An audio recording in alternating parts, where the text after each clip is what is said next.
வணக்கம். இந்த காணொலியில் 10ஆம் வகுப்பு தமிழ் புத்தகம் பழைய புத்தகத்திலிருந்து இயல் 9 வந்து பார்க்க போகிறோம். கலித்தொகை. இந்த பாடல் வரிகள் அப்படியே வந்து பார்த்திங்கன்னா நம்ம புது புத்தகத்திலையும் வந்து படிச்சிருப்போம். கலித்தொகையை ஏற்றியவர் யாருன்னா நல்லந்துவனார். களி வந்து நல்லா இருக்கும். அப்போ கலித்தொகையை ஏற்றியவர் நல்லந்துவனார். ஆற்றுதல் என்பது ஒன்று அளந்தவருக்கு உதவுதல். போற்றுதல் என்பது புணர்ந்தாரை பிரியாமை. பண்பெனப்படுவது பாடறிந்து ஒழுகுதல். அன்பெனப்படுவது தன் கிளை செராமை. அறிவு எனப்படுவது பேதையார் சொல் நோன்றல். செறிவு எனப்படுவது கூறியது மறாமை. நிறை எனப்படுவது மறைப்பிறர் அறியாமை. முறை எனப்படுவது கண்ணோடாது உயிர் வவ்வல். பொறை எனப்படுவது போற்றாரை பொறுத்தல். அப்படின்ற வரிகள் வந்து எதில் இடம்பெற்றிருக்கன்னா கலித்தொகையில வந்து இடம்பெற்றிருக்கு. கிளை அண்ணா சுற்றம், நோன்றல் அண்ணா பொறுத்தல், ஒழுகுதல், நோன்றல், பொறுத்தல் என்றது தொழில் பெயர்கள். அன்பெனப்படுவது எப்படி பிரிக்கலாம்னா அன்பு குட்டல் எனப்படுவது அப்படின்னு பிரிக்கலாம். பண்பெனப்படுவதை வந்து பண்பு குட்டல் எனப்படுவது அப்படின்னு பிரிக்கலாம். ஆசிரியர் குறிப்பு வந்து பாருங்க. கலித்தொகையை இயற்றியவர் நல்லந்துவனார். இவர் எந்த காலத்தை சேர்ந்தவர்னா சங்க காலத்தை வந்து சேர்ந்தவர். அது மட்டும் இல்லாம இவரை பற்றிய வேற குறிப்புகள் எதுவுமே வந்து கிடைக்கலன்றதை குறிப்பிட்டிருக்காங்க. இவர் வந்து பாத்தீங்கன்னா நல்லந்துவனார் நெய்தல் கலியில் 33 பாடல்களை வந்து பாடியிருக்காரு. கலித்தொகையை தொகுத்தவரும் வந்து நல்லந்துவனார் தான். கலித்தொகையை தொகுத்தவரும் நல்லந்துவனார். சேம் டைம் வந்து கலித்தொகை வந்து பாத்தீங்கன்னா குறிஞ்சி முல்லை மருதம் நெய்தல் பாலை அப்படின்னு பிரிப்போம். அதுல நெய்தல் கலியில வந்து எத்தனை பாடல்கள் பாடியிருக்காருன்னா 33. களி நல்லா இருந்தா என்ன பண்ணுவோம், 3 வேளைக்கு வச்சு சாப்பிட்டுடலாம். 3 வேளைக்கு வச்சு சாப்பிட்டுடலாம். 3 அப்படின்ற மாதிரி 33ன்றதை ஞாபகம் வச்சுக்கோங்க.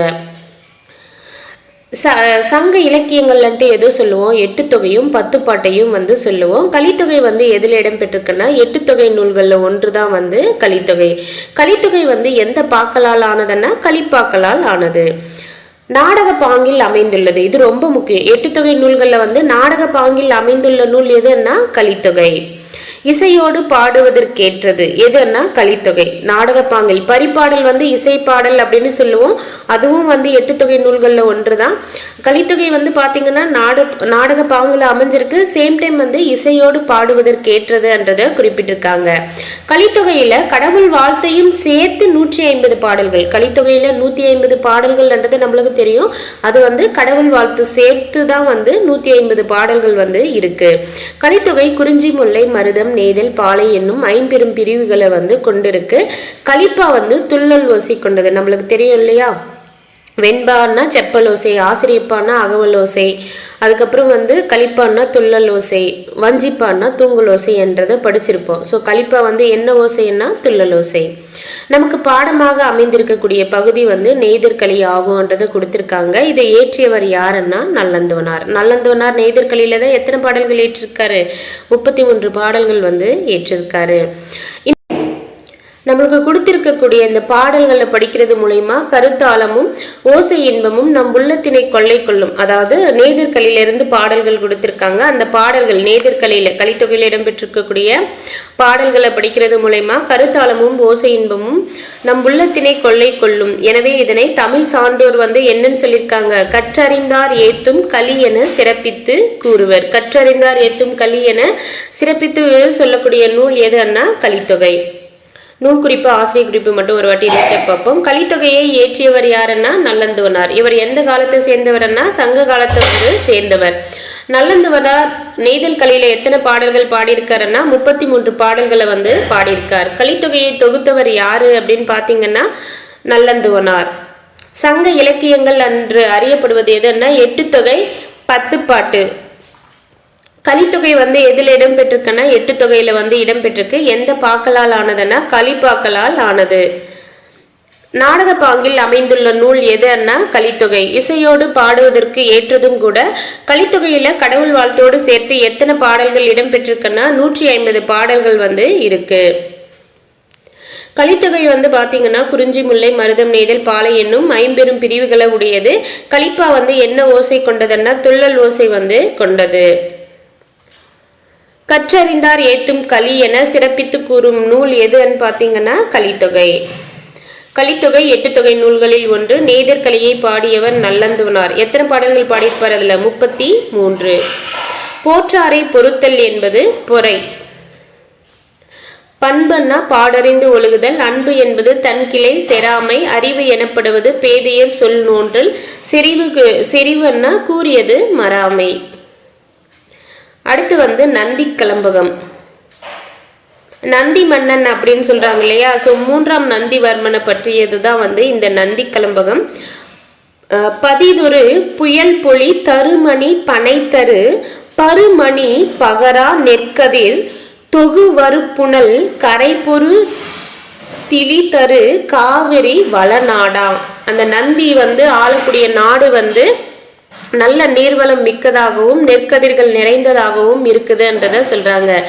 நிதி தரு கவிகையும் நிலமகள் உரிமையும் இவையுடை நந்தி மதியிலி அரசர் நின் மலரடி பனிக்கிளர் வானகம் ஆழ்வாரே.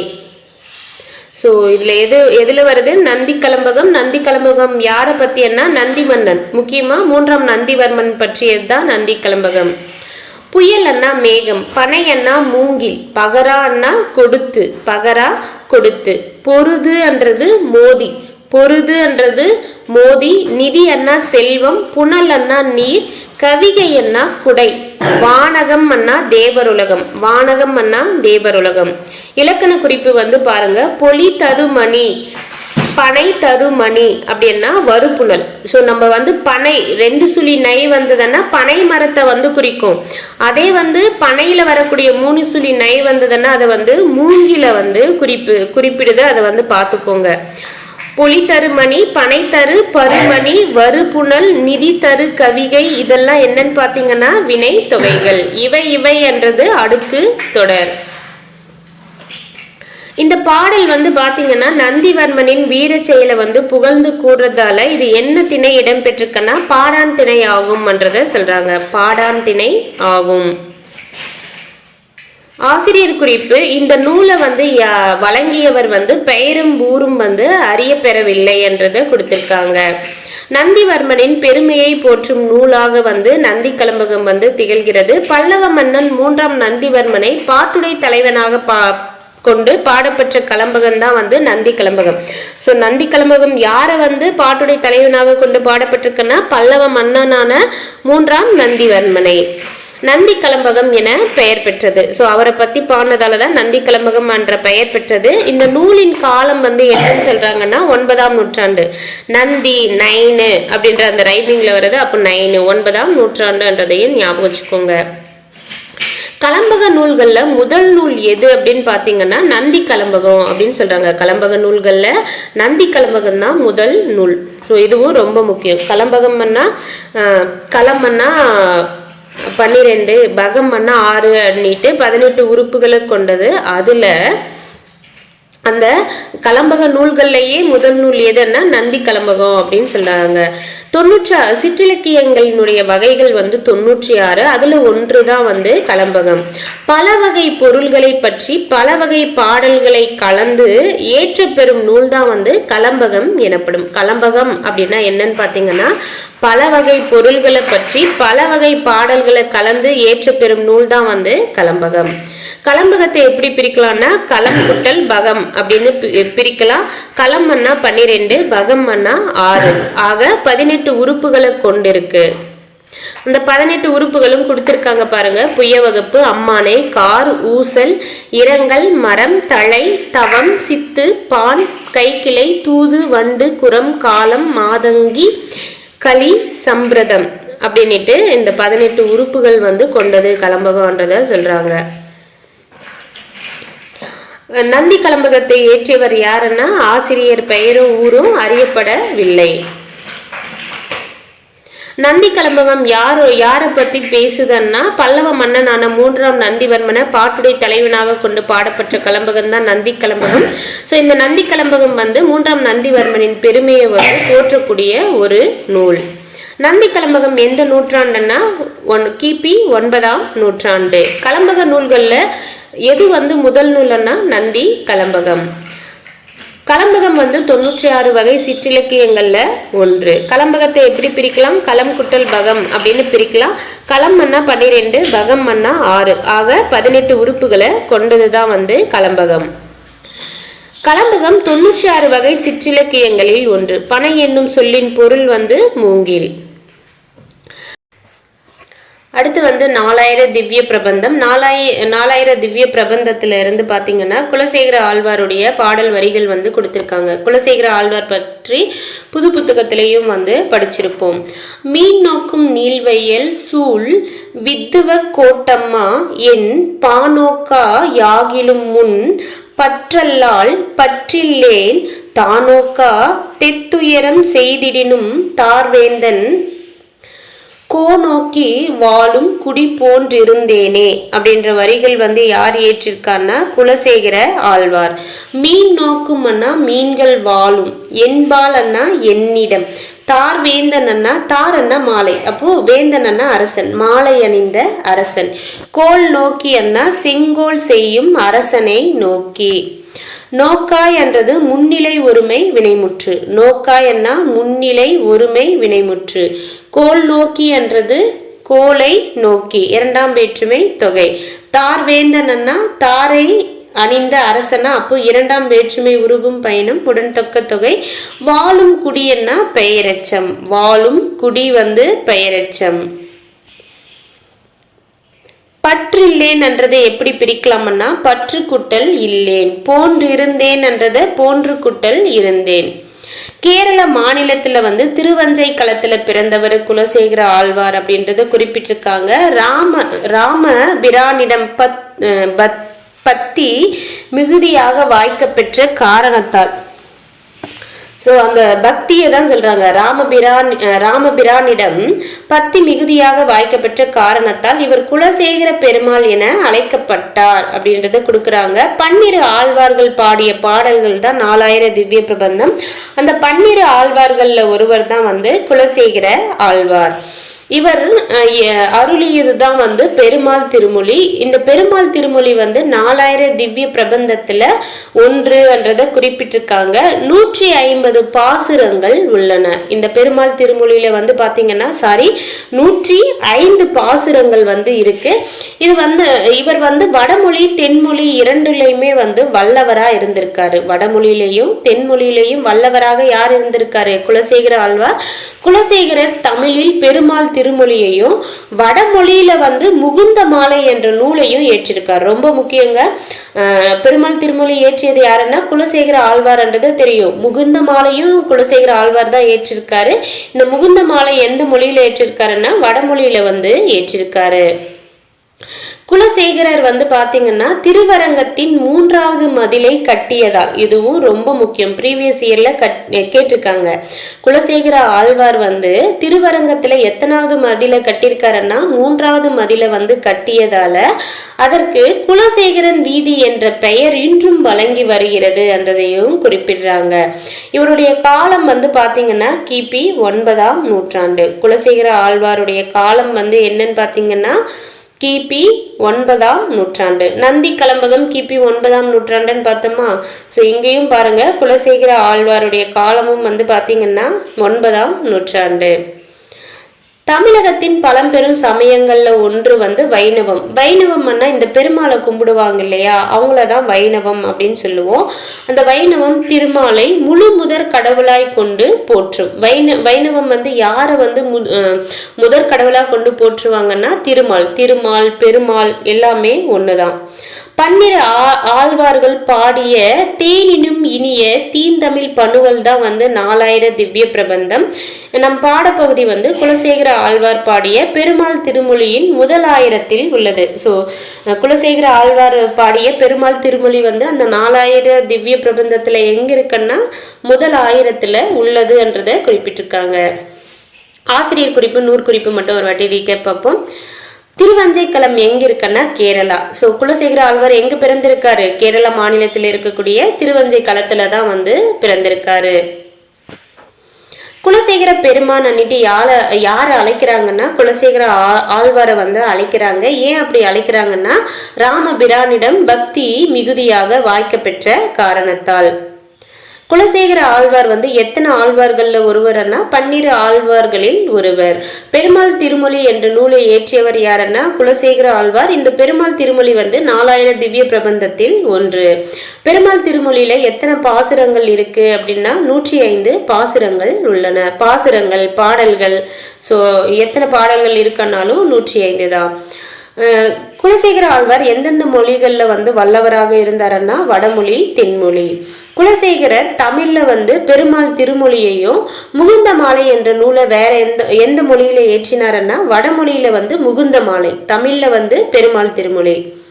திருவரங்கத்தின் 3வது மதிலை வந்து கட்டியவர் யாருன்னா குலசேகரர். திருவரங்கத்தின் 3வது மதிலை கட்டியவர் யாருன்னா குலசேகரர். ஸோ அதனால இப்போ அது வந்து என்னவா அழைக்கிறாங்க, குலசேகரன் வீதி அப்படின்னு அழைக்கிறாங்க. குலசேகர ஆழ்வாருடைய காலம் வந்து கிபி 9ஆம் நூற்றாண்டு. வைணவம் பின்பற்றக்கூடியவங்க யாரை வந்து முதற் கடவுளாக கொண்டு வணங்குவாங்கன்னா திருமாலை வந்து வணங்குவாங்க. 4000 திவ்ய பிரபந்தத்தை ஏற்றியவர்கள் யாருன்னா 12 ஆழ்வார்கள். அந்த 12 ஆழ்வார்கள்ல குலசேகர ஆழ்வாரும் ஒன்று. குலசேகர ஆழ்வார் இயற்றிய பெருமாள் திருமொழி வந்து 4000 திவ்ய பிரபந்தத்துல எங்க இருக்குன்னா முதலாயிரத்தில் உள்ளது.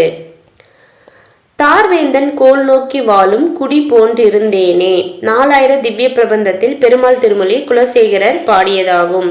பெருமாள் திருமொழி வந்து 105 பாசுரங்கள் உள்ளன. குலசேகர ஆழ்வார் பாடல் வந்து 1000 தொகுப்பில் உள்ளது. அடுத்து வந்து வள்ளலார் பத்தி கொடுத்திருக்காங்க. இவர் வந்து பாத்தீங்கன்னா சென்னையில வந்து லிங்கி செட்டி தெருவில் வந்து புராணத்தொடர் சொற்பொழிவு வந்து கேட்க மக்கள் எல்லாம் கூடியிருக்காங்க. அப்போ அங்கே சொற்பொழிவு ஆற்ற வேண்டிய ஒரு நபர் வந்து வரல. அவருக்கு பதிலாக ஒரு 9 வயது சிறுவர் வந்து வர்றாரு.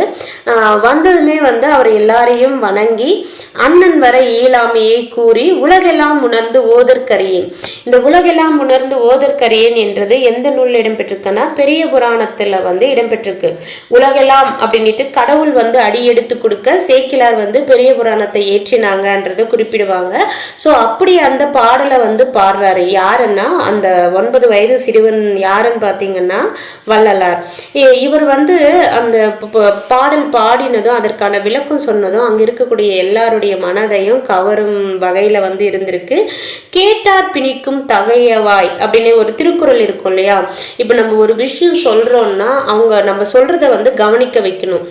அப்புறம் இன்னொன்னு என்னன்னா கேட்காதவங்களையும் நம்ம ஈர்க்கிற மாதிரி இருக்கணும். அதுதான் வந்து நல்ல பேச்சாற்றலுக்கான ஒரு இதுன்ற மாதிரி இருக்கும்.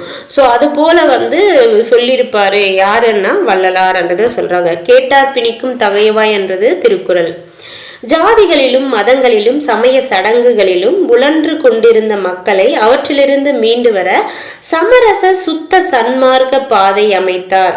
ஃபர்ஸ்ட்ல வந்து சமரச வேத சன்மார்க்க பாதை அப்படின்னு வரும். இது வந்து எப்போ தொடங்கியிருப்பாருன்னா 1856 வந்து ஸ்டார்ட் பண்ணியிருப்பாரு. 56 ஸ்டார்ட் பண்ணதுதான் வந்து 65 சமரச சுத்த சன்மார்க்க சங்கம் அப்படின்னு பெயர் வந்து மாத்திருப்பாரு. ஸோ இங்க சமரச சுத்த சன்மார்க்கம் என்றது 1865. பட் சமரச வேத சன்மார்க்கம்ட்டு 1856 ஸ்டார்ட் பண்ணி நேம் வந்து மாத்திருப்பாரு 65. அது வேணும்னா சைட்ல நோட் பண்ணிக்கோங்க.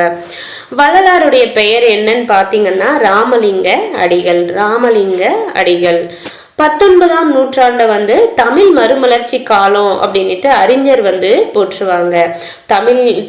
தமிழின் மறுமலர்ச்சி காலம் பண்ணிட்டு எதை சொல்றாங்க, அத 19ஆம் நூற்றாண்டு. வள்ளலார் வந்து எங்க பிறந்தாருன்னா கடலூர் மாவட்டத்தில் இருக்கக்கூடிய சிதம்பரம் வட்டத்துல மருதூர்ல வந்து பிறந்திருப்பாரு. கடலூர் மாவட்டம் சிதம்பரம் வட்டம் மருதூர்ல 5/10/1823 ராமையா சின்னம்மை இணையாருக்கு 5வது மகனாக வந்து ராமலிங்கர் வந்து பிறந்தாரு. தில்லையில வந்து இறை வழிபாட்டின் போது விழி அசைக்காமல் இறைவனை பார்த்து சிரித்ததை கண்ட ஆலய அந்தனர் வந்து வள்ளலாரை பார்த்து இறையருள் பெற்ற திருக்குழந்தை அப்படின்னு பாராட்டியிருப்பாங்க. இறையருள் பெற்ற திருக்குழந்தை அன்னிட்டு எந்த கோயில்ல இருக்கக்கூடிய அந்தனர் வந்து பாராட்டியிருப்பாருன்னா தில்லையில இருக்கக்கூடிய ஆலய அந்தனர் வந்து இறையருள் பெற்ற திருக்குழந்தை அன்னிட்டு வள்ளலாரை பாராட்டியிருக்காங்க. அகத்தே கருத்து புறத்தே வெளுத்து இருந்த உலகர் அனைவரும் சகத்தே திருத்த அப்படின்ற வரிகள் யாருடையதுன்னா வள்ளலார். அகத்தே கருத்துன்னா மனசால கெட்டு புறத்தை நல்லவங்க மாதிரி காட்டிப்பாங்க இல்லையா, அதுதான் மீன் பண்றாரு. புறத்தே வெளுத்து இருந்த உலகர் அனைவரையும் சகத்தே திருத்த அப்படின்ற வரிகளை யார் ஏற்றிருக்கா? வள்ளலார். இறைவன் தம்மை வருவிக்க உற்றதாக கூறுவார். ஸோ இவங்களை திருத்ததான் இறைவன் அவரை வருவிக்க உற்றதாக கூறுவார். யாருன்னா வள்ளலார். ஸோ ஃபர்ஸ்ட் பேஜ்ல முக்கியமான டீட்டெயில்னு பார்த்தீங்கன்னா, வள்ளலார் 9 வயது சிறுவனாக இருந்த போது முதல்ல எங்க சொற்பொழிவு ஆற்றுறாருன்னா சென்னையில இலிங்கிச்செட்டி தெருவு. ஸோ அந்த சொற்பொழிவு ஆற்றும் போது முதல்ல எந்த பாடலை பாடி ஆரம்பிக்கிறாருன்னா, உலகெல்லாம் உணர்ந்து ஓதற்கரியவன் என்ற பெரிய புராண பாடலை பாடி ஸ்டார்ட் பண்றாரு. கேட்டார் பிணிக்கும் தகைவாய் என்றது திருக்குறள். சமரச சுத்த சன்மார்க்க பாதை சமரச சுத்த சன்மார்க்க சங்கம் எப்போ தோற்றுவித்திருப்பாருன்னா 1865. ஆனா அதுக்கு முன்னாடி பாத்தீங்கன்னா சமரச வேதன்ற வார்த்தை 56 ஸ்டார்ட் பண்ணதான் பேர் மாத்திருப்பாரு 65. வள்ளலாருடைய இயற்பெயர் என்னன்னு பாத்தீங்கன்னா ராமலிங்க அடிகள். தமிழின் மறுமலர்ச்சி காலம் பண்ணிட்டு எந்த நூற்றாண்டு சொல்லுவாங்க? 19ஆம் நூற்றாண்டு. வள்ளலார் எங்கு பிறந்தாருன்னா கடலூர்ல சிதம்பரம் வட்டத்துல மருதூர்ல 5/10/1823 ராமையா சின்னம்மை இணையாருக்கு 5வது மகனாக ராமலிங்கர் பிறந்தாரு. தில்லையில ஆலய அந்தனர் வள்ளலாரை என்னன்னு பாராட்டினார்னா இறையருள் பெற்ற திருக்குழந்தை அப்படின்னு பாராட்டினார். அகத்தை கருத்து புறத்தை வெளுத்து இருத்த உலகர் அனைவரையும் சகத்தே திருத்த என்ற வரிகள் யாருடையதுன்னா வள்ளலார். ராமலிங்கர் பிறந்த 6வது திங்கள்னா 6வது மாசத்திலேயே தந்தையார் மறைந்தார். தந்தையார் மறந்ததுமே அவங்க மருதூர்ல கடலூர்ல இருந்திருப்பாங்க இல்லையா, சிதம்பரம் வட்டம் மருதூர்ல, அங்கிருந்து சென்னைக்கு குடிபெயர்றாங்க. குடிபெயர்ந்த பிறகு ராமலிங்கனாருடைய அண்ணன் தமையனாரன்னா அண்ணன் புராண சொற்பொழிவுகள் நிகழ்த்துறது மூலயமா வருவாயை ஈட்டி குடும்பத்தை ரன் பண்றாரு. ராமலிங்கருக்கு 5 வயதானவுடன் கல்வி கற்க அவரை ஆசிரியர் சபாபதியிடம் அண்ணன் அனுப்பி வைக்கிறாரு. ஸோ வள்ளலார எந்த ஆசிரியர் கிட்ட படிக்க அவங்களுடைய அண்ணன் அனுப்புறாருன்னா சபாபதி. ஆனா ராமலிங்கனருக்கு பாத்தீங்கன்னா படிப்புல நாட்டம் இல்லை. இருந்தாலும் 9 வயதிலேயே பாடல் புனையும் திறன் பெற்றிருந்தார். பாடல் புனையும் திறன் 9 வயசுலேயே பெற்றிருக்காரு. திருவெற்றியூர் சந்நிதி வீதியில ஒரு வீட்டு திண்ணையில உட்கார்ந்திருந்த திகம்பர சாமியார்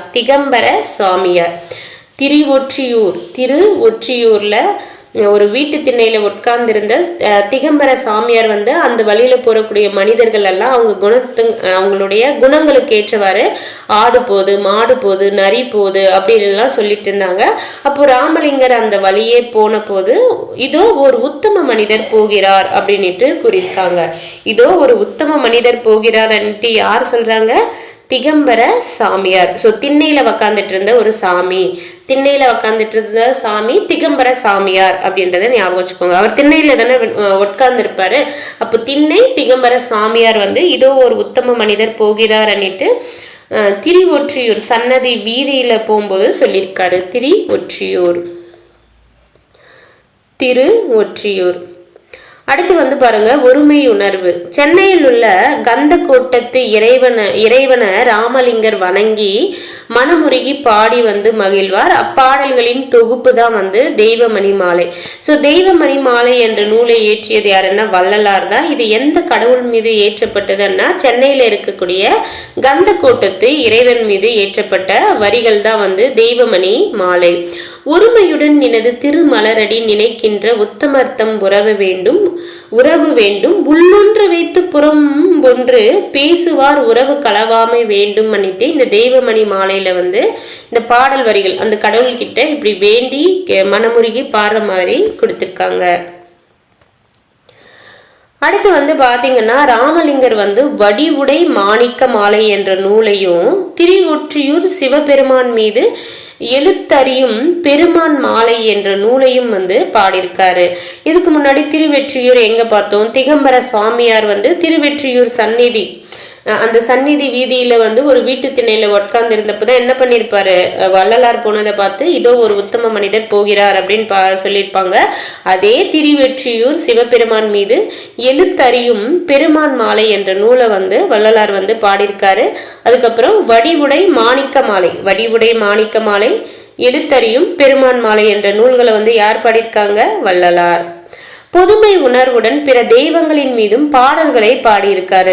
ஒரு சிலர் வந்து சைவம்னா சிவனை தான் வழிபடுவோம், வைணவம்னா பெருமாளை தான் வழிபடுவோம் அப்படின்னு இருப்பாங்க இல்லையா. பட் இவர் வந்து பாத்தீங்கன்னா பொதுமை உணர்வோட பிற தெய்வங்கள் மீதும் வந்து பாடல்களை வந்து பாடியிருக்காங்கன்றதை குறிப்பிடுறாங்க.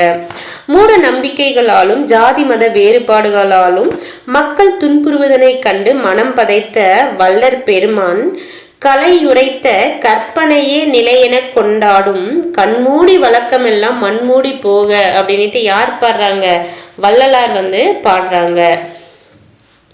ஸோ கற்பனையா தோன்றியதெல்லாம் வந்து அதுதான் உண்மை அப்படின்னு நினைச்சிட்டு மக்கள் வந்து நிறைய மூட நம்பிக்கைகள் எல்லாம் ஃபாலோ பண்றாங்க இல்லையா. அதுதான் அவர் என்ன சொல்றாங்க, கலையுரைத்த கற்பனையே நிலையென கொண்டாடும் கண்மூடி வழக்கம் எல்லாம் மண்மூடி போக அப்படின்ட்டு வள்ளலார் வந்து பாடுறாரு. ஒருமை வாழ்வு, ஒருமை அரசு, ஒருமையுலகம் என காண விரும்பியவர் யாருன்னா வள்ளலார். ஒருமையா வாழ்வு, ஒருமை அரசு, ஒருமையுலகம் பண்ணிட்டு காண விரும்பியவர் யாருன்னா வள்ளலார். ஒத்தாரும் உயர்ந்தாரும் தாழ்ந்தாரும் எவரும் ஒருமையுலர் ஆகி உலகியல் நடத்தல் வேண்டும். ஸோ உயர்ந்தவங்க தாழ்ந்தவங்க அப்படின்னு எதுவும் இல்லாம எல்லாரும் ஒரே இதுதான் அப்படின்னு இருந்து உலகம் வந்து நடக்கணும் அப்படின்ட்டு விருப்பப்பட்டவர் யாரு, வள்ளலார். சங்கடம் விளைவிக்கும் ஜாதியையும் மதத்தையும் தவிர்த்தேன் அப்படின்னு யார் சொல்றாங்க, வள்ளலார் வந்து சொல்றாரு. சங்கடம் விளைவிக்கக்கூடிய ஜாதியையும் மதத்தையும் தவிர்த்தேன் அன்னிட்டு வள்ளலார் வந்து சொல்றாரு. இவையெல்லாம் சிறுபிள்ளை விளையாட்டு என்றும் நிகழ்ந்தார். இப்ப ஜாதி மதம் அதெல்லாம் பாக்குறாங்க இல்லையா, இதெல்லாமே வந்து சிறுபிள்ளைத்தனமா இருக்கு, சிறுபிள்ளை விளையாட்டு அப்படின்ட்டு இகழவும் செஞ்சிருக்காரு. பெண்ணினுள் ஆணும் ஆணினுள் பெண்ணும் அன்னுர வகுத்த அருட்பெருஞ்சோதி அப்படின்ட்டு ஆணும் பெண்ணும் சமம் என்று அன்றே வந்து யார் உரைத்திருக்காங்க, வள்ளலார் வந்து உரைத்தார். இது வரைக்கும் ஒரு வாட்டி ரீகேப் மட்டும் பார்ப்போம். வள்ளலாரை வந்து அவங்க அண்ணா எந்த ஆசிரியர்கிட்ட கல்வி கற்க அனுப்பினாரன்னா சபாபதி. வள்ளலார் வந்து எத்தனை வயதுல பாடல் புனையும் திறன் பெற்றிருந்தாருன்னா 9 வயது. திருவொற்றியூர் திகம்பர சாமியார் வந்து வள்ளலாரை பார்த்து என்ன சொன்னாருன்னா, இதோ ஒரு உத்தம மனிதர் போகிறார். தெய்வமணி மாலை வள்ளலார் வந்து எங்க இருக்கக்கூடிய இறைவன் மீது பாடப்பட்டதுன்னா சென்னையில இருக்கக்கூடிய கந்த கோட்டத்து இறைவன் மீது. ஒருமையுடன் எனது திரு மலரடி நினைக்கின்ற உத்தமர்த்தம் உறவ வேண்டும், உள்ளொன்று வைத்து புறம்பொன்று பேசுவார் உறவு களவாமை வேண்டும் என்ற பாடல் வரிகள் எதில் இடம்பெற்றிருக்குன்னா தெய்வமணி மாலை யார் இயற்றியதுன்னா வள்ளலார். வடிவுடை மாணிக்க மாலை என்ற நூலை இயற்றியவர் வள்ளலார். எழுத்தறியும் பெருமான் மாலை என்ற நூலை வள்ளலார் வந்து எந்த கடவுள் மீது ஏற்றப்பட்டதுன்னா திருவொற்றியூர் சிவபெருமான் மீது ஏற்றப்பட்டது. எழுத்தறியும் பெருமான் மாலை. பொது உணர்வோட பிற தெய்வங்கள் மீதும் பாடல்களை பாடியவர் யாருன்னா வள்ளலார். கலையுரைத்த கற்பனையே நிலையென கொண்டாடும் கண்மூடி வழக்கமெல்லாம் மண்மூடி போகன்னு சொன்னவர் யாருன்னா வள்ளலார். ஒருமை வாழ்வு, ஒருமை அரசு, ஒருமை உலகம் காண விரும்பியவர் வள்ளலார். ஒத்தாரும் உயர்ந்தாரும் தாழ்ந்தாரும் எவரும் ஒருமையுலர் ஆகி உலகியல் நடத்தல் வேண்டும்னு சொன்னவர் வள்ளலார். சங்கடம் விளைவிக்கும் ஜாதியையும் மதத்தையும் தவிர்த்தேன்னு சொன்னவர் யாருன்னா வள்ளலார். இவையெல்லாம் சிறுபிள்ளை விளையாட்டு என்று இகழ்ந்தவர் யாருன்னா வள்ளலார். பெண்ணினுள் ஆணும் ஆணினுள் பெண்ணும் அன்னுர வகுத்த அருட்பெருஞ்சோதின்னு சொன்னவர் யாருன்னா வள்ளலார். அடுத்து வந்து பாருங்க, முல்லை கொடியின் துயர போக்க அதுக்கு தேர கொடுத்தவர் யாருன்னா பாரி என்ற வள்ளல். அது போல இவர் வந்து பாத்தீங்கன்னா வாடிய பயிரை கண்ட போதெல்லாம் வந்து வாடியிருக்காரு. யாருன்னா வள்ளலார். ஸோ அந்த பயிர் வாட இவரும் வந்து வாடினார் என்றது குறிப்பிட்டிருக்காங்க. வீடுதோறும் இறந்தும் பசியாராது அயர்ந்த வரையும் நீடிய பிணியால் வருந்துவோரையும் ஈடில் மணிகளாய் ஏழைகளாய் நெஞ்சு இளைத்தோரையும் கண்டு வருத்தத்தால் உயிர் இளைத்தார் வள்ளர் பெருமான். இவ்வருத்தம் நீங்கவே என்ன பண்ணிருப்பாருன்னா வடலூர்ல சத்திய தர்மசாலையை நிறுவி ஜாதி மத வேறுபாடு இல்லாம எல்லாருக்குமே உணவு அளிச்சிருப்பாரு. இந்த சத்திய தர்மசாலை எப்போ நிறுவிருப்பாருன்னா 1867. அது சைட்ல நோட் பண்ணிக்கோங்க. 1866 பாத்தீங்கன்னா சென்னையில, ஏன் தென்னிந்தியாலேயே பயங்கர பஞ்சம் ஏற்பட்டிருக்கும். அப்போதான் மக்கள் சாப்பாட்டுக்கே வழி இல்லாம ரொம்ப இது பண்ணிருப்பாங்க. அதை பார்த்த இவரு அடுத்த வருஷம் 1867 சத்திய தர்மசாலையை வடலூர்ல நிறுவுறாரு. எத்துணையும் பேதுமுறாது எவ்வுயிரும் தம்முயிர் போல் எண்ணி உள்ளே ஒத்துரிமை உடையவராய் உவக்கின்றார் யாவரவர் உளந்தான் சுத்த சித்துருவாய் எம்பெருமான் நடம் புரியும் இடம் என நான் தெரிந்தேன் அந்த வித்தகர் தம் அடிக்கு ஏவல் புரிந்திட என் சிந்தை மிகு விளைந்ததாலோ அப்படின்னுட்டு யார் பாடல் வரி ஏற்றிருக்காங்கன்னா வள்ளலார். ஸோ இந்த பேஜ் மட்டும் ஒரு வாட்டி ரீகேப் பார்ப்போம். முல்லை கொடிக்கு தேர கொடுத்தவர் யாருன்னா பாரி. வாடிய பயிரை கண்ட போதெல்லாம் வாடினேன் என்னை யார் சொல்லியிருப்பா? வள்ளலார்.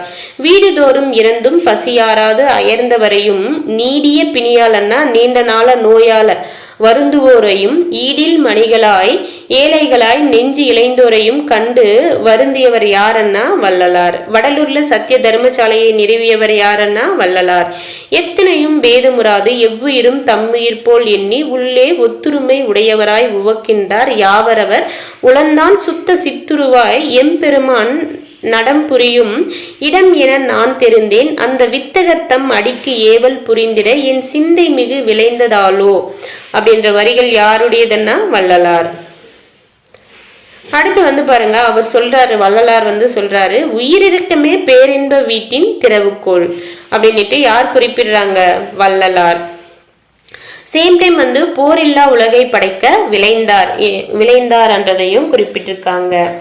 உலக அரசு ஆள்வோர் உரைமுடி வாழ் கொண்டு ஒருவரை ஒருவர் உயிரற செய்தனர். எனவே தரையுற சிறியேன் கேட்பதெல்லாம் தளர்ந்து உளம் நடுங்கி நின்று அயர்ந்தேன். அதாவது போர் அன்றைய காலகட்டத்துல போர் எல்லாம் நடைபெறும் இல்லையா, அப்போ நடைபெறப்போ நிறைய பேர் இறந்துருவாங்க. ஸோ அதை கேட்டு பாத்தீங்கன்னா போர் இல்லாத உலகு வேண்டும் அப்படின்ட்டு இந்த பாடல் வரிகளை ஏற்றுறாரு. யாருன்னா வள்ளலார். அப்பா நான் வேண்டுதல் கேட்டு அருள் புரிதல் வேண்டும் ஆருயிர்க்கு எல்லாம் நான் அன்பு செய்யல் வேண்டும் அப்படின்னுட்டு யார் பாடுறாங்க? வள்ளலார். வள்ளலார் இறைவன் ஒருவனே, அவன் ஒளி வடிவினன் என்பதையும் அருட்பெருஞ்சோதியாக விளங்கும் இறைவனை அடைவதற்கு தனி பெருங்கருணையே கருவி என்பதனையும் உலகோர்க்கு உணர்த்த சமரச சுத்த சன்மார்க்க சங்கத்தினை வடலூரில் நிறுவினார். ஜாதி மத சமய இன வேறுபாடு கூடாது, எவ்வுயிரையும் கொல்லலாகாது, புலால் புசித்தல் கூடாது, எல்லா உயிர்களையும் தம்முயிர் போல் எண்ணுதல் வேண்டும், ஏழை மக்களின் பசியை போக்குதல் வேண்டும், உலக மக்கள் அனைவரையும் உடன்பிறப்புகளாய் நேசித்தல் வேண்டும் என்பன இச்சங்கத்தின் நோக்கங்களாக சமரச சுத்த சன்மார்க்க சங்கத்தின் நோக்கங்களாகும் அப்படின்றத குறிப்பிட்டிருக்காங்க. ஸோ வள்ளலார் இறைவன் ஒருத்தர் தான், அவர் ஜோதி வடிவம் தான் அப்படின்னு அதை தான் வழிபட்டிருப்பாரு. ஒளின்னா லைட்டு, அந்த வெளிச்சம், அதுதான் ஜோதி வடிவானவர் தான் இறைவன் அப்படின்ட்டு வழிபட்டிருப்பாரு. யாருன்னா வள்ளலார். வள்ளலார் பாடிய பாடல்கள் பாத்தீங்கன்னா 6 தொகுதிகளாக கொண்டு இவரது பாடல்கள் திருவருட்பா அப்படின்ட்டு மக்கள் போற்றுறாங்க அப்படின்னு சொல்றாங்க. இவர் உருவ வழிபாட்டை நீக்கி ஒளி வழிபாட்டை மக்கள் பின்பற்ற செய்தார். அதற்காக வடலூர்ல பாத்தீங்கன்னா சத்திய ஞான சபையை நிறுவிருக்காரு. இது 1872 நிறுவிருப்பாரு. சத்திய ஞான சபையை எப்போ நிறுவிருப்பாருன்னா 1872. மேலும் மக்கள் அறியாமையை நீங்கி அறிவு ஒளி பெற ஆங்கி ஜோதி தரிசன புதுமையை புகுத்தினார். அதனால பாரதியார் என்னன்னு சொல்லி இவரை போற்றிருப்பாருன்னா புதுநெறி கண்ட புலவர் அப்படின்னு போற்றுறாரு. ஏன்னா ஜோதி தரிசன புதுமையை வந்து புகுத்தினதால பாரதியார் வந்து இவரை புதுநெறி கண்ட புலவர் அப்படின்னு போற்றிருக்காரு. தமிழ் மொழியே இரவாத நிலை தரும் என்று கருதினார். பயில்வதற்கும் அறிதற்கும் மிகவும் லேசுடையதாய், பாடுதற்கும் துதித்ததற்கும் மிகவும் இனிமையுடையதாகவும், சாகா கல்வியை மிகவும் எளிமையாக அறிவிப்பதாய் திருவருள் வளத்தால் கிடைத்த தென்மொழி ஒன்றினிடத்தே மனம் பற்ற செய்து அத்தென்மொழியால் பல்வகை தோத்திர பாட்டுகளை பாடுவித்தருளினீர் என்ற உண்மையை உரைத்தார். ஸோ அவர் வந்து நம்மளுடைய தென்மொழி தான் வந்து படிக்கிறதுக்கு பாடுறதுக்கு எல்லாத்துக்குமே வந்து எளிமையா இருக்கு அப்படின்றத சொல்லியிருக்காரு. அதனாலதான் அவரால் வந்து பாடவும் முடிஞ்சது அப்படின்றதையும் குறிப்பிடுறாங்க. தோத்திர பாட்டுக்களை பாடுவித்தருளினீர், பல்வகை தோத்திர பாட்டுக்களை பாடுவித்தருளினீர் என்ற உண்மையை உரைத்தார். இவர் வந்து பாத்தீங்கன்னா 1874 தைப்பூச திருநாள் அன்று இரவா நிலை எய்தார்.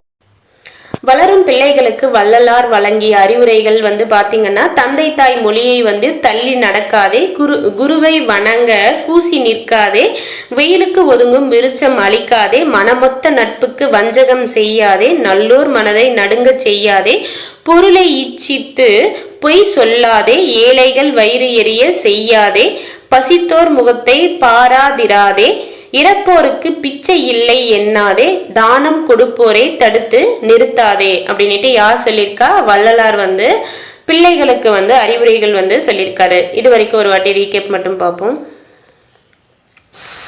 உயிரிறக்கமே பேரின்ப வீட்டின் திறவுகோல் அப்படின்னு சொன்னவர் யாருன்னா வள்ளலார். போரில்லா உலகை படைக்க விளைந்தவர் யாருன்னா வள்ளலார். உலக அரசு ஆள்வோர் உரைமுடி வாள் கொண்டு ஒருவரை ஒருவர் உயிர் அற செய்தனர். எனவே தரையுற சிறியேன் கேட்பதெல்லாம் தளர்ந்து உளம் நடுங்கி நின்று அயர்ந்தேன். யாருன்னா வள்ளலார் வந்து சொல்றாரு. அப்பா நான் வேண்டுதல் கேட்டு அருள் புரிதல் வேண்டும், ஆறுயிர்கட்கு எல்லாம் நான் அன்பு செய்யல் வேண்டும்னு சொன்னவர் யாருன்னா வள்ளலார். வள்ளலார் வந்து இறைவன் ஒருவனே அப்படின்னு சொன்னாரு. அது மட்டும் இல்லாம இறைவன் வந்து ஒளி வடிவினன் என்பதையும், அருட்பெருஞ்சோதியாக விளங்கும் இறைவனை வந்து அடைவதற்கு வந்து எதுதான் வழின்னா தனி பெருங்கருணையே. ஸோ உயிர்கள் கிட்ட கருணை காட்டினாதான் இறைவனுடைய அடி வந்து சேர முடியும் அப்படின்றத அவர் சொல்றாரு.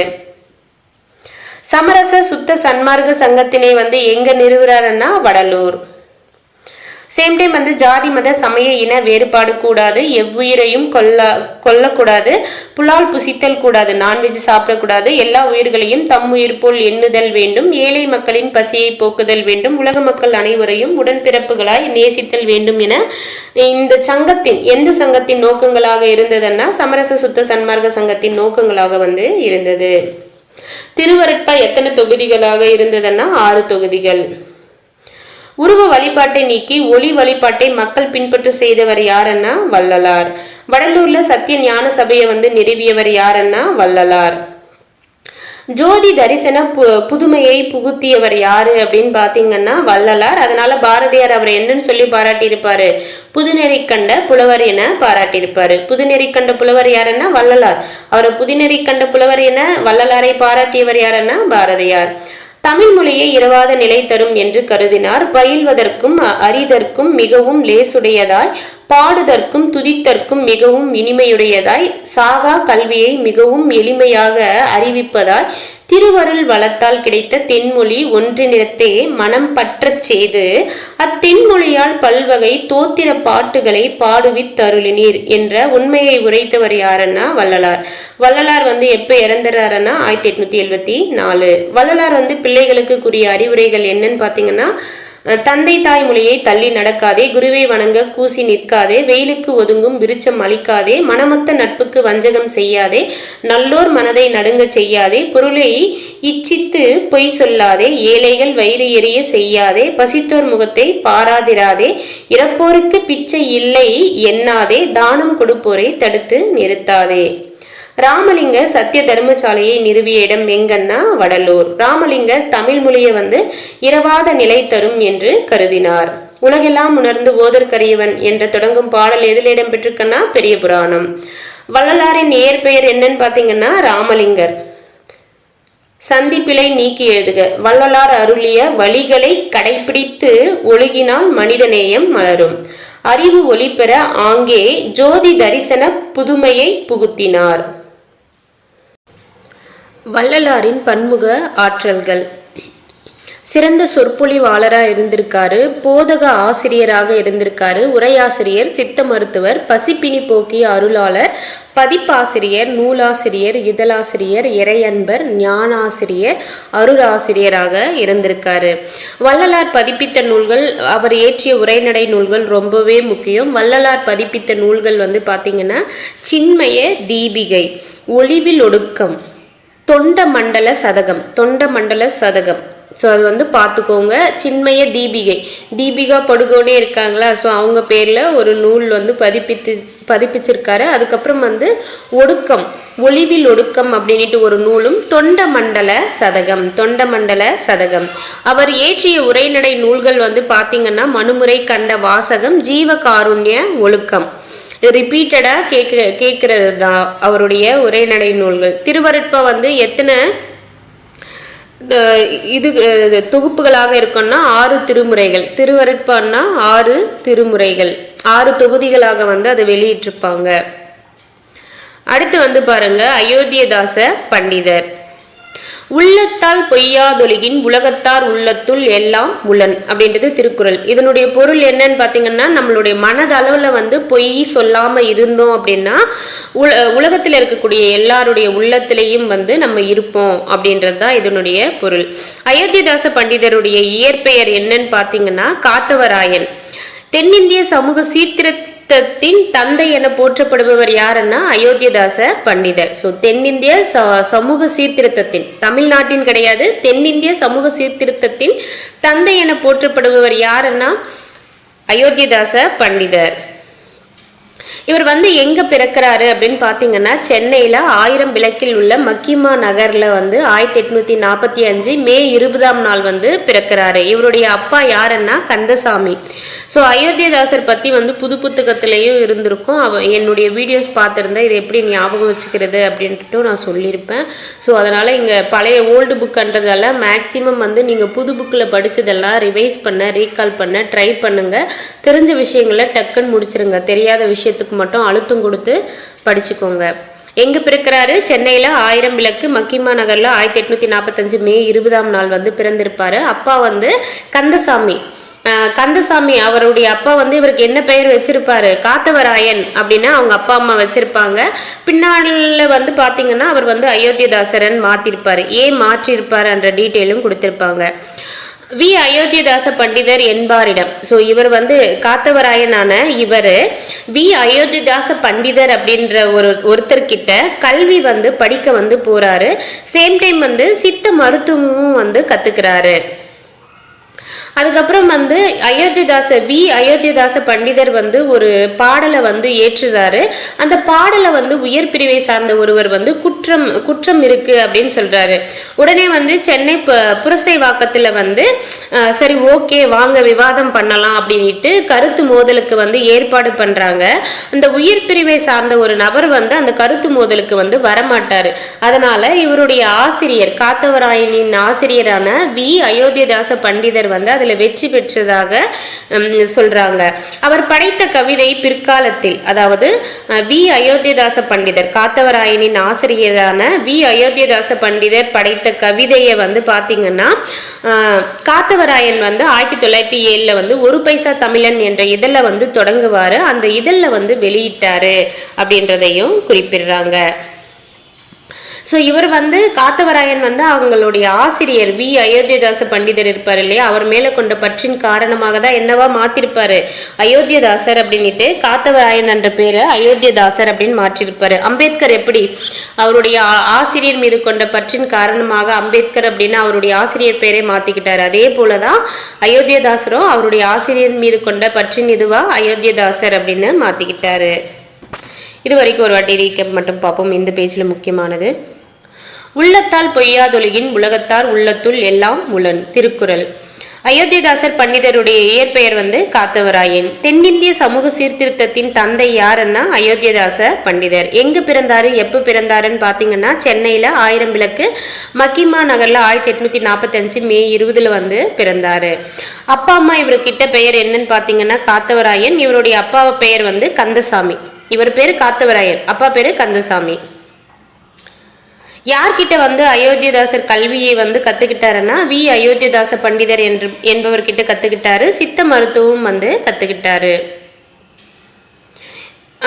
காத்தவராயனுடைய குரு எழுதிய பாடல் வந்து அத குற்றம் இருக்கிறது அப்படின்னு சொன்னதுமே வந்து எங்க வந்து கருத்து மோதலுக்கு ஏற்பாடு பண்றாங்கன்னா சென்னை புரசைவாக்கத்துல கருத்து மோதலுக்கு வந்து ஏற்பாடு பண்றாங்க. இவர் ஆசிரியர் இயற்றிய கவிதையை வந்து அப்புறமா ஒரு பைசா தமிழன் என்ற இதழில் வந்து வெளியிட்டிருப்பாரு. யார் வெளியிட்டாங்கன்னா அயோத்திதாச பண்டிதர் வந்து வெளியிட்டிருப்பாரு. ஒரு பைசா தமிழன் எப்போ ஸ்டார்ட் பண்ணியிருப்பாங்க அப்படின்னு பார்த்தீங்கன்னா 1907.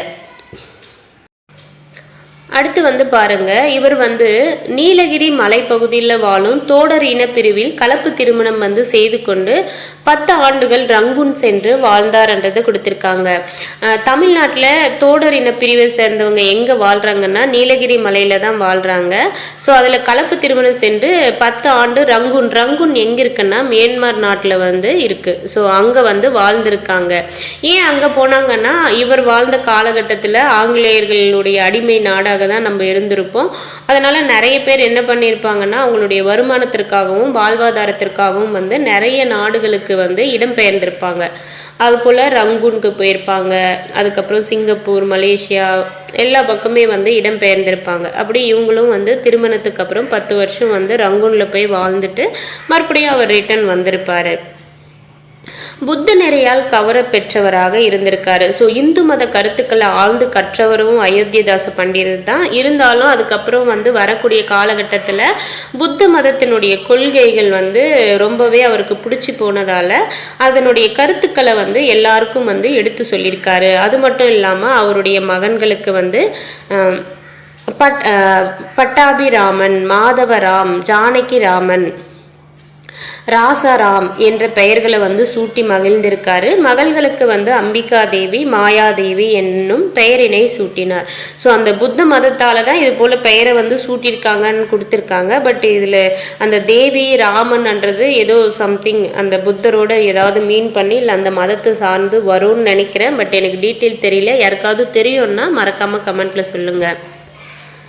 சித்த மருத்துவத்தில் வந்து கை தேர்ந்தவராக இருந்திருக்காரு. யாருன்னா அயோத்திதாச பண்டிதர். மருத்துவர் என்றும் பண்டிதர் என்றும் அழைக்க பெற்றார். இவரை வந்து மருத்துவர், பண்டிதர். ஸோ சொல்லும் போதே நம்ம என்ன சொல்றோம், அயோத்திதாச பண்டிதர் அப்படின்னு சொல்றோம் இல்லையா. ஸோ இவரை வந்து மக்கள் வந்து அழைச்சிருக்காங்க.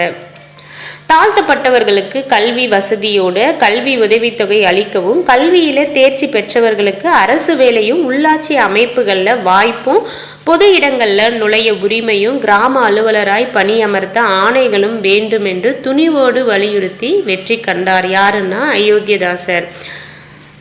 பிரம்ம ஞான சபை வந்து பாத்தீங்கன்னா ஆல்காட் ஃப்ளாவட்ஸ்கி அம்மையாரும் ஆல்காட் அவர்களும் வந்து முதல்ல அமெரிக்காவில் தான் தோற்றுவித்திருப்பாங்க. அதுக்கப்புறம் அதனுடைய இதுவை வந்து சென்னை அடையாறில் வந்து மாற்றியிருப்பாங்க.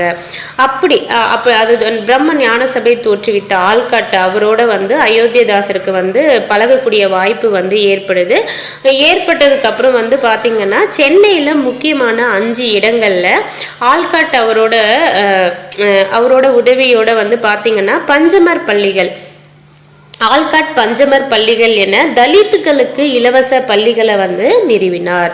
யாருன்னா அயோத்திதாச பண்டிதர் வந்து பிரம்ம ஞான சபையை தோற்றுவித்தவர்கள் ஒருவரான ஆல்காட் அவருடைய தொடர்பால சென்னையில முக்கியமான 5 இடத்துல ஆல்காட் பஞ்சமர் பள்ளிகள் அப்படின்ட்டு தலித்துகளுக்கு வந்து இலவச பள்ளிகளை வந்து நிறுவுறாரு. யாருன்னா அயோத்திதாச பண்டிதர்.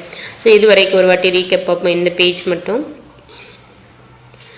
அயோத்திதாச பண்டிதர் வந்து நீலகிரி மலைப்பகுதியில் எந்த இனப்பிரிவில் கலப்பு திருமணம் செய்கிறாருன்னா தோடர் இன பிரிவு. கல்யாணம் ஆன பிறகு 10 வருஷம் எங்கே வாழ்றாருன்னா ரங்கூன்ல சென்று வாழ்ந்தார். அயோத்திதாசர் வந்து இந்து மத கருத்துக்களை ஆழ்ந்து கற்றிருந்தாலும் வந்து புத்த நெறியால் வந்து கவர பெற்றார். அயோத்திதாசர் வந்து யாருடைய தொடர்பால் சென்னையில் 5 இடங்கள்ல, முக்கியமான 5 இடங்கள்ல பஞ்சமர் பள்ளிகள் வந்து தலித்களுக்காக தொடங்கினார், இலவச பள்ளிகளை அப்படின்னு பார்த்தீங்கன்னா பிரம்மஞான சபை ஆல்காட் அவருடைய தொடர்பால ஆல்காட் பஞ்சமர் பள்ளிகளை வந்து தொடங்குறாரு. அடுத்து வந்து பார்த்தீங்கன்னா காலனா விலையில் 1 பைசா தமிழன் என்ற இதில் வந்து வெளியிட்டார். காலனான்னா எவ்வளோ காசுன்னா 25 பைசா. இப்போ வந்து இல்லை, அதாவது புழக்கத்தில் இல்லை. முன்னாடி வந்து நம்ம சின்ன குழந்தைங்களா இருந்தப்போ பார்த்துருப்போம், 25 பைசா 50 பைசாலாம் பார்த்துருப்போம். ஸோ அந்த காலனான்னா 25 பைசா. 1 பைசா தமிழன் என்ற இதில் வந்து தொடங்குறாரு. எப்போ தொடங்குறாருன்னா 19/6/1907, ஜூன் 19, 1907 வருஷம் வந்து நம்மளுக்கு தெரியும். டேட்டும் கொடுத்துருக்காங்க பாருங்க, ஜூன் மாதம் 19ஆம் தேதி. ஜூன் மாதம் 19ஆம் தேதி. ஜூனு அதுக்கு முன்னாடி டேட் அப்படியே 6 தலைகீழ மாற்றினா 9 வருமா? அதுக்கு முன்னாடி அந்த 1909 கூட நீங்கள் அந்த ஃபஸ்ட்டு வரக்கூடிய 2 லெட்டர் தான் டேட்டு வரும், ஜூன் மாதம் அப்படின்றத கூட நீங்கள் ஞாபகம் வச்சுக்கோங்க. ஸோ இந்த 19/6/1907 முதல் சென்னை ராயப்பேட்டையில இருந்து புதன்தோறும் வந்து பார்த்தீங்கன்னா 4 பக்கங்களோட இந்த 1 பைசா தமிழன் என்ற இதழ் வந்து வெளிவந்தது என்றதை கொடுத்துருக்காங்க. உயர்நிலையும் இடைநிலையும் கடைநிலையும் பாகுபடுத்தி அறிய முடியாத மக்களுக்கு நீதி, சரியான பாதை, நேர்மை ஆகியவற்றை வந்து செய்திகள் ஆக்கினார் என்றதை கொடுத்துருக்காங்க. எதுன்னா இந்த 1 பைசா தமிழன் என்ற இதழ். இது வந்து ஒரு வார இதழா இருந்திருக்கு. புதன்தோறும் அப்போ புதன்கிழமை வந்து வெளியிட்டிருக்காங்க 4 பக்கங்களோட. அதுக்கு அடுத்து வந்து பார்த்தீங்கன்னா இப்போ நம்ம தீபங்களின் வரிசை வந்து தீபாவளி அப்படின்னு சொல்றாங்க. நம்ம வந்து என்ன தீபாவளி எதுக்கு செலிப்ரேட் பண்றாங்கன்னு நம்ம கிட்ட கேட்டோம்னா நம்ம என்ன சொல்லுவோம், கண்ணன் வந்து நரகாசுரனை வந்து கொன்று வெற்றி பெற்றார், அதனால அந்த திருநாளை தான் தீபாவளி அப்படின்னு செலிப்ரேட் பண்றோன்னு சொல்லுவோம். இல்லைன்னா மகாவீரர் முக்தி அடைந்த நாள் தான் தீபாவளி அப்படின்ட்டு தான் நம்மளுக்கு தெரியும். ஆனா இவர் வந்து பார்த்தீங்கன்னா பௌத்த சமயத்தில் வந்து ஆழமா படிச்ச இவர் நிறைய விஷயங்களை தெரிஞ்சுக்கிட்டவரான அயோத்திதாச பண்டிதர் வந்து பார்த்தீங்கன்னா தமது மருத்துவ ஆராய்ச்சியின்படி எள்ளு செடியில இருந்து வந்து நெய்யை வந்து கண்டுபிடிச்சாங்க. அந்த கண்டுபிடிச்ச திருநாளை தான் வந்து தீபாவளியாக கொண்டாடுறோம் அப்படின்ட்டு ஒரு புதியதொரு விளக்கம் வந்து கொடுத்திருப்பாரு. இதுக்கு ஆதாரமாக எது சொல்றாருன்னா, ஜப்பான் நாட்டில் இப்போ வரைக்கும் வந்து பார்த்தீங்கன்னா நுகர்பொருள் கண்டுபிடி திருநாளாகத்தான் வந்து தீபாவளியை வந்து செலிப்ரேட் பண்ணிட்டு இருக்காங்க அப்படின்றதையும் சொல்றாரு. எந்த நாட்டுலன்னா ஜப்பான் நாட்டுல நுகர்பொருள் கண்டுபிடிப்பு திருநாளை தான் வந்து தீபாவளியா அவங்க கொண்டாடிட்டு வர்றாங்கன்றத ஆதாரமாக காட்டுறாரு.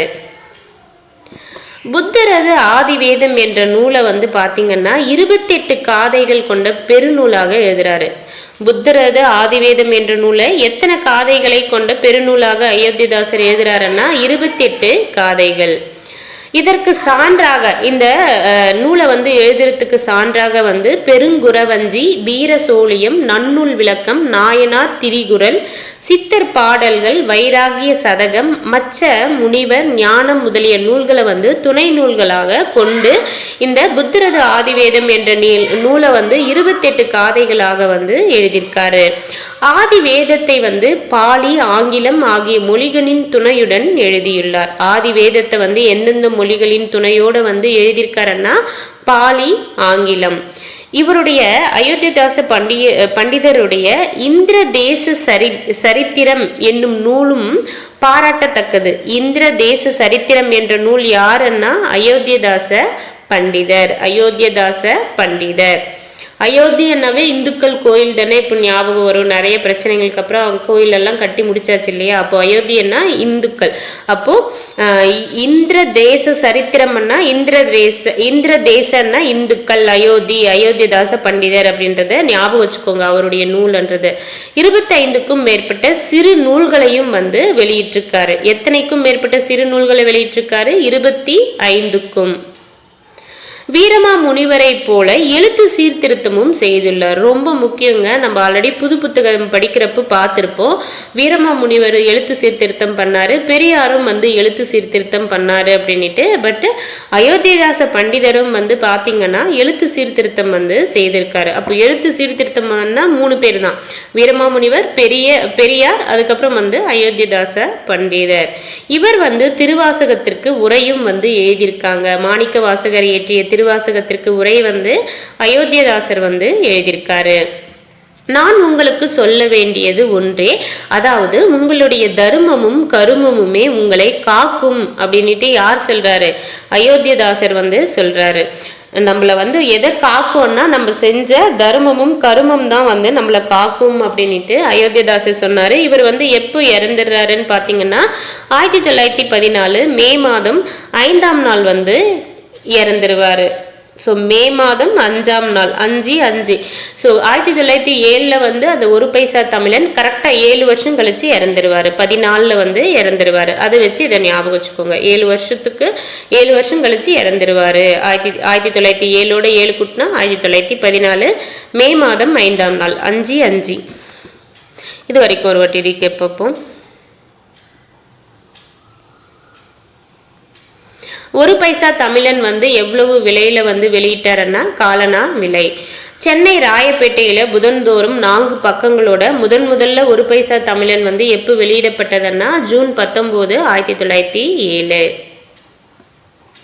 தீபங்களின் வரிசை தீபாவளி. தீபாவளி ஏன் செலிப்ரேட் பண்றோம் அப்படின்னா கண்ணன் நரகாசுரனை வந்து கொன்று வெற்றி பெற்றது, இல்லைன்னா மகாவீரர் முக்தி அடைந்த நாள் தீபாவளி அப்படின்னு கொண்டாடுறன்னு சொல்றோம். பட் பௌத்த சமயத்தில் ஆலங்கால் பட்டவரான அயோத்திதாச பண்டிதர் நிறைய ஆராய்ச்சிகள் பண்ணி எள் செடியின் விதையிலிருந்து நெய் கண்டுபிடித்த திருநாள் தான் தீபாவளி அப்படின்ட்டு விளக்கம் தந்தவர் யாருன்னா அயோத்திதாச பண்டிதர். அதுக்கு உதாரணமாக எந்த நாட்டை சொல்றாரு? ஜப்பான் நாட்டில் இன்றும் வந்து நுகர்பொருள் கண்டுபிடிப்பு திருநாளாக தான் வந்து தீபாவளியை கொண்டாடுறாங்க. புத்தரது ஆதிவேதம் என்ற நூலை 28 காதைகளை கொண்ட பெருநூலாக எழுதியவர் யாருன்னா அயோத்திதாச பண்டிதர். ஆதி வேதத்தை வந்து அயோத்திதாச பண்டிதர் எந்தெந்த மொழிகளின் துணையோட வந்து எழுதினார் ஆதி வேதத்தை அப்படின்னு பார்த்தீங்கன்னா பாலி, ஆங்கிலம்.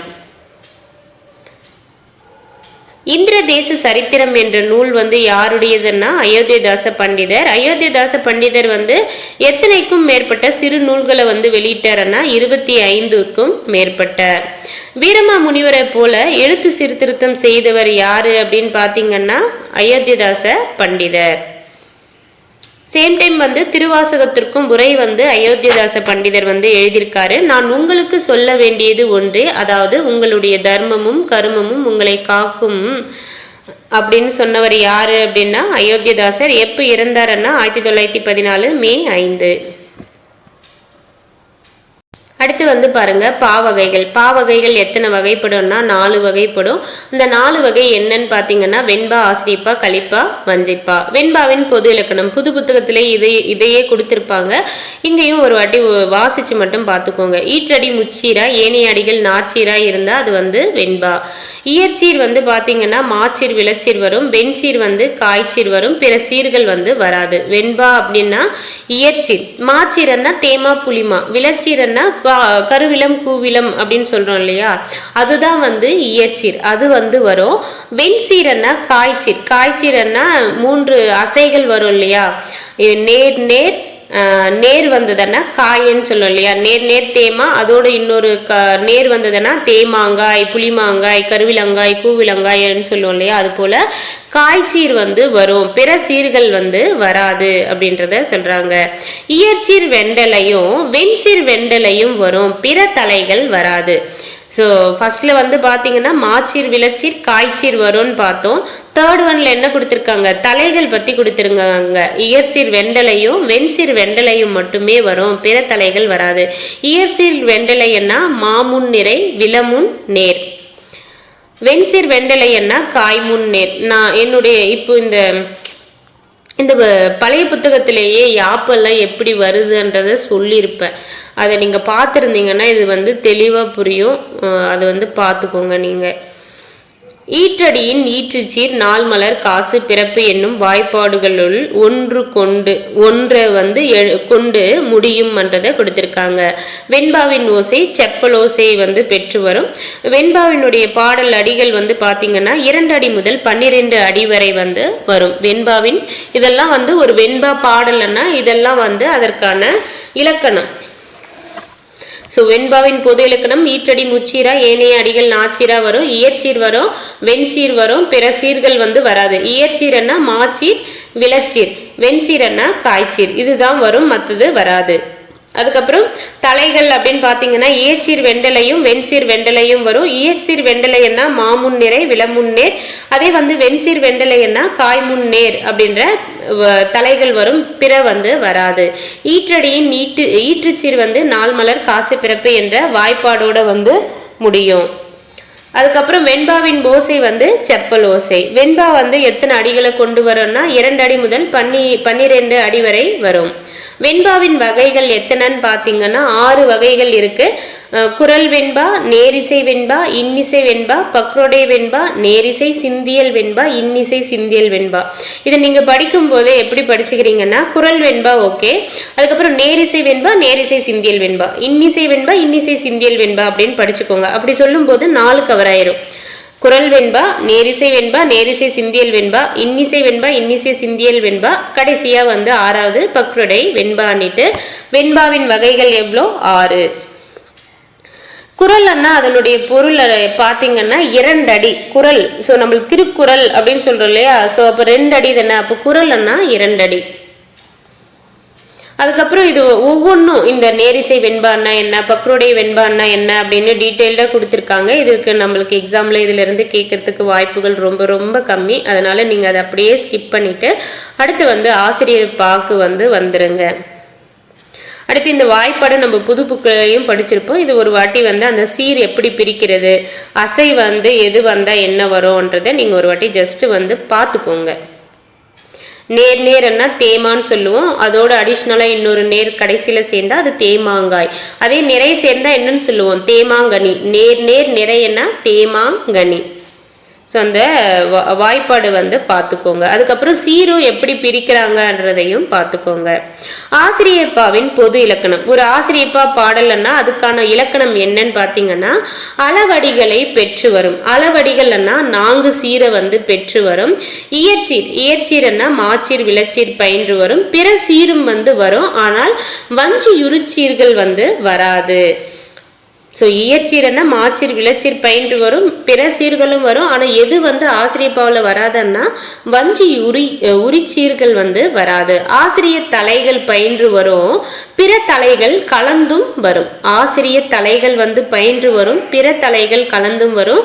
3 அடி சிற்றெல்லையும் பாடும் புலவனின் மனக்கருத்திற்கேற்ப பல அடிகளை பெற்று வரும். ஆசிரியப்பாவினுடைய பாடல் அடிகள் வந்து பார்த்தீங்கன்னா 3 அடி சிற்றெல்லை. பட் மேக்சிமம் எவ்வளோன்னு பார்த்தீங்கன்னா அந்த பாடக்கூடிய புலவருடைய அவருடைய விருப்பத்திற்கு இணங்க வந்து அது அந்த பாடல் அடிகள் வந்து அமையும்.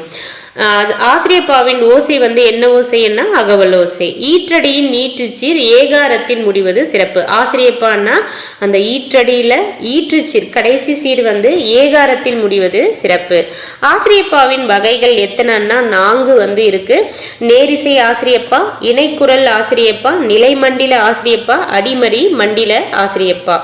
ஆசிரியப்பா வந்து 4 வகை. நேரிச ஆசிரியப்பா, இணைக்குரல் ஆசிரியப்பா, நிலைமண்டில ஆசிரியப்பா, அடிமறி மண்டில ஆசிரியப்பா என 4 வகை வந்து இருக்கு.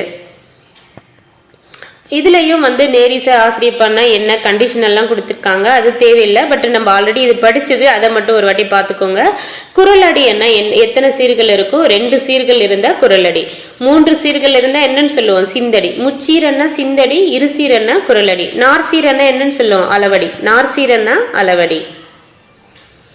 அவ்வளோதாங்க, இதோட இந்த இலக்கணம் முடியுது. இது ஒரு வாட்டி குயிக்காக மட்டும் ரீகேப் பார்ப்போம். ஆல்ரெடி புது புத்தகத்தில் இந்த பாயிண்ட்ஸ் எல்லாம் படித்தது தான் நம்ம. பா எத்தனை வகைப்படும்? 4 வகைப்படும். வெண்பா, ஆசிரியப்பா, கலிப்பா, வஞ்சிப்பா. வெண்பாவின் பொது இலக்கணம் என்னன்னு பாத்தீங்கன்னா, ஈற்றடி வந்து முச்சீராயும் ஏனைய அடிகள் நார்சீராயும் வந்து வரும். இயற்சீர் வந்து மாச்சீர், விளச்சீர். இயற்சீர் வெண்சீர் வரும், பிற சீர்கள் வராது. வெண்பான்னாவே இயற்சீர் வரும், வெண்சீர் வரும், பிற சீர்கள் வராது. இயற்சீர்னா மாச்சீர், விளச்சீர், வெண்சீர்னா காய்ச்சீர். தலைகள் அப்படின்னு பாத்தீங்கன்னா, வெண்பால வந்து இயற்சீர் வெண்டலையும் வெண்சீர் வெண்டலையும் வரும். இயற்சீர் வெண்டலைன்னா மாமுன் நிறை, விளமுன் நேர். வெண்சீர் வெண்டலைன்னா காய்முன் நேர். ஈற்றடியின் நீற்றுச்சீர் வந்து நாள் மலர் காசு பிறப்பு என்ற வாய்ப்பாடுகள்ல ஏதாவது ஒண்ணு கொண்டு முடியும். வெண்பாவின் ஓசை செப்பல் ஓசை. 2 அடி முதல் 12 அடி வரை வந்து வரும் வெண்பா. வெண்பாவின் வகைகள் எத்தனைன்னா 6. குரல் வெண்பா, நேரிசை வெண்பா, நேரிசை சிந்தியல் வெண்பா, இன்னிசை வெண்பா, இன்னிசை சிந்தியல் வெண்பா, பக்ருடை வெண்பா. குரல் அண்ணா அதனுடைய பொருள் வந்து 2 அடி.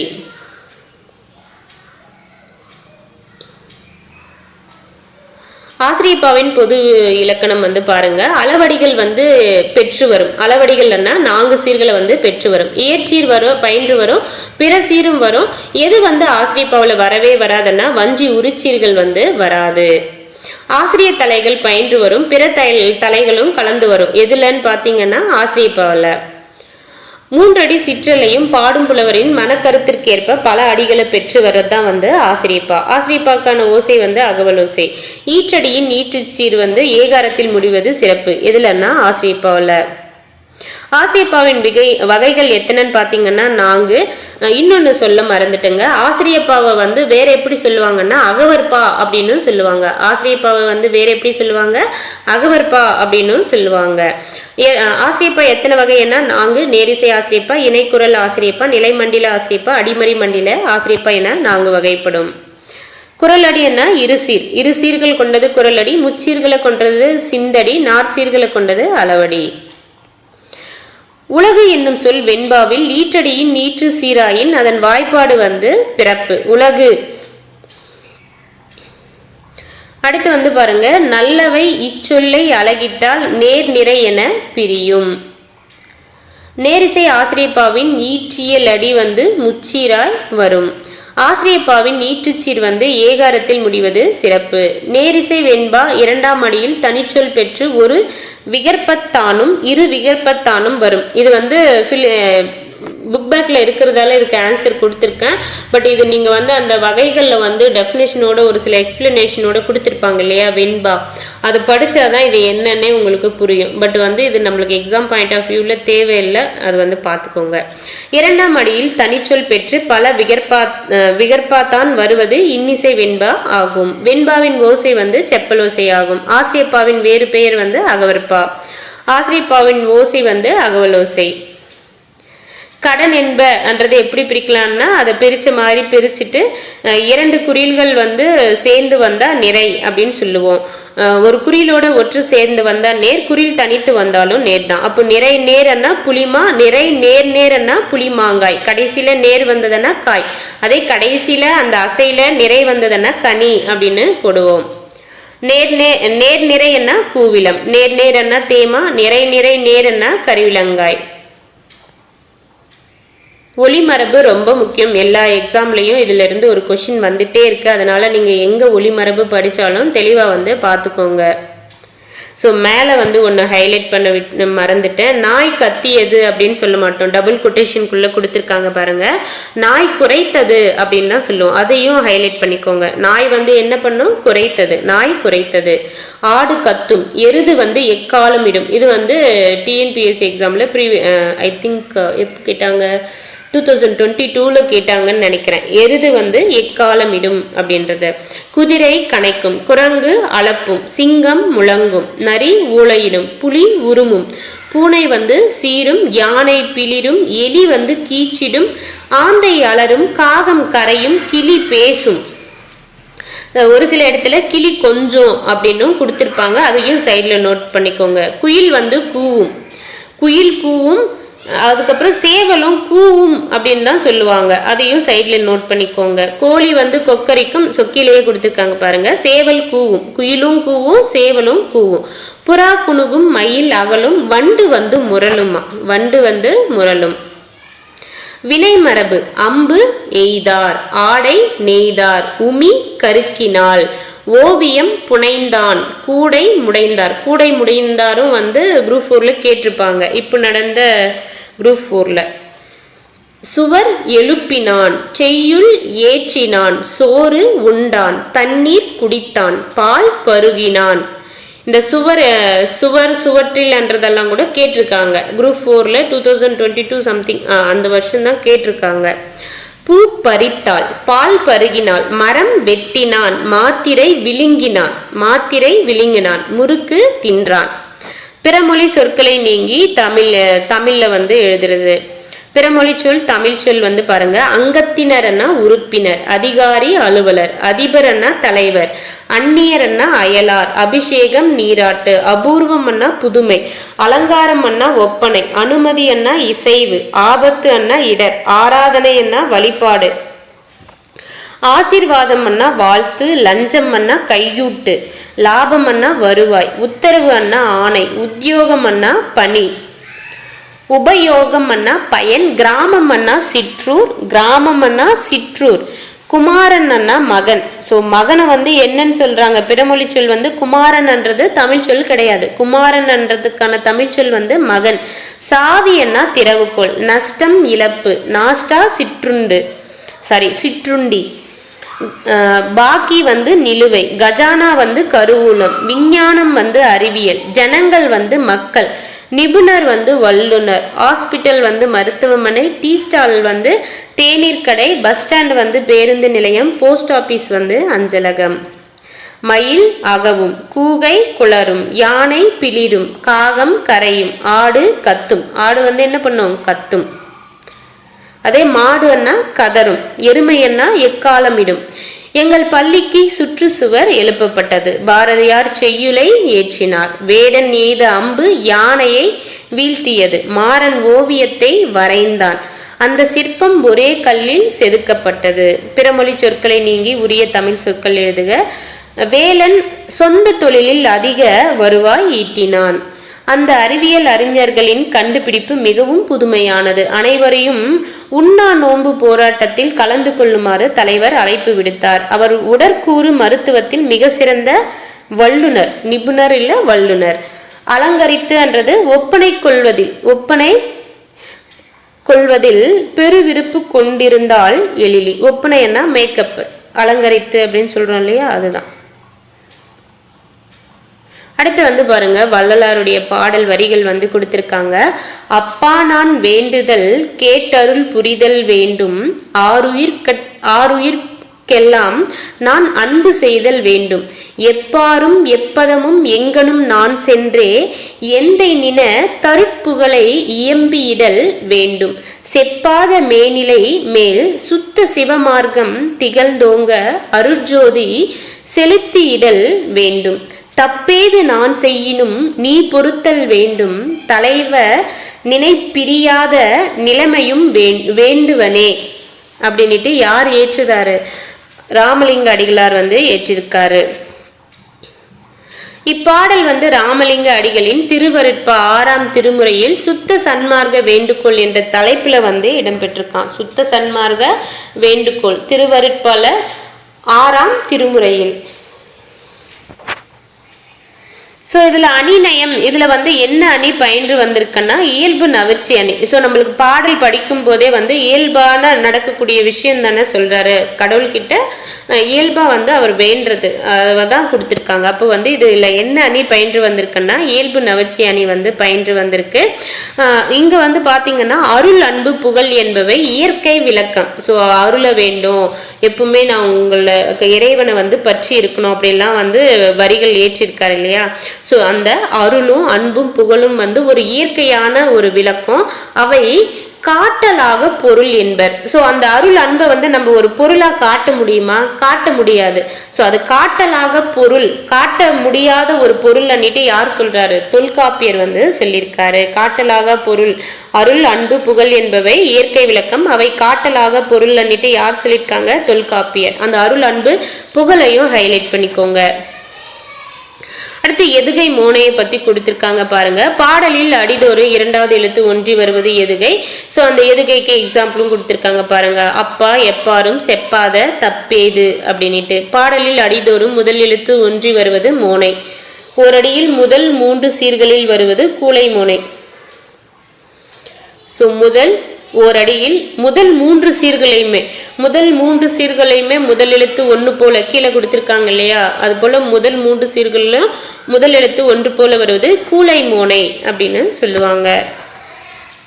அடுத்து பாரதிதாசனுடைய பாடல் வரிகள் கொடுத்திருக்காங்க பாருங்க. மனிதரெல்லாம் அன்பு நெறி காண்பதற்கும் மனோபாவம் வானை போல விரிவடைந்து தனி மனித தத்துவமாம் இருளை போக்கி சக மக்கள் உணர்வதற்கும் இனிதினிதாய் எழுந்த உயர் எண்ணமெல்லாம் இலகுவது புலவர் தரு சுவடி சாலை புனிதமுற்று மக்கள் புதுவாழ்வு வேண்டில் புத்தக சாலை வேண்டும் நாட்டில் யாண்டும். ஸோ இந்த கடைசி 2 வரிகள் எக்ஸாம்ல வந்து கேட்டிருக்காங்க. புனிதமுற்று மக்கள் புது வாழ்வு வேண்டில் புத்தக சாலை வேண்டும் நாட்டில் யாண்டும் அப்படின்ட்டு யார் வந்து சொல்றாங்க? பாரதிதாசன். ஸோ மனிதரெல்லாம் அன்பு நெறி காண்பதற்கும் எல்லார்கிட்டுமே அன்பு நெறி காண்பதற்கும் மனோபாவம் வானை போல விரிவடைந்து தனி மனித தத்துவமாம் இருளை போக்கி சக மக்கள் ஒன்றென்பதுணர்வதற்கும் இனிதினதாய் எழுந்த உயர் எண்ணமெல்லாம் இலகுவது புலவர் தரு சுவடிச்சாலை புனிதமுற்று மக்கள் புது வாழ்வு வேண்டில் புத்தக சாலை வேண்டும் நாட்டில் யாண்டும் அப்படின்னு சொன்னவர் யாரு? பாரதிதாசன். அடுத்து வந்து பழமொழிகள். ஒழுக்கம் வந்து உயர்வு தரும், நல்ல தொடக்கம் நல்ல முடிவை தரும், பட்ட காலிலே படும் கெட்ட குடியே கெடும், செய்வன திருந்த செய் ஏற்றம் உண்டானால் இரக்கம் உண்டு. நம்மளுக்கு வந்து இந்த பட்டக்காலிலே படும் கெட்ட குடியே கெடும் அப்படின்றது நிறைய பேருக்கு சூட் ஆகக்கூடிய ஒரு பழமொழி. செய்வன திருந்த செய் ஏற்றம் உண்டானால் இரக்கமும் உண்டு. அவ்வளோதாங்க. இதோட வந்து இந்த இயல் முடியுது. அடுத்த வீடியோவில் அடுத்த இயல் வந்து பார்ப்போம். தேங்க்யூ.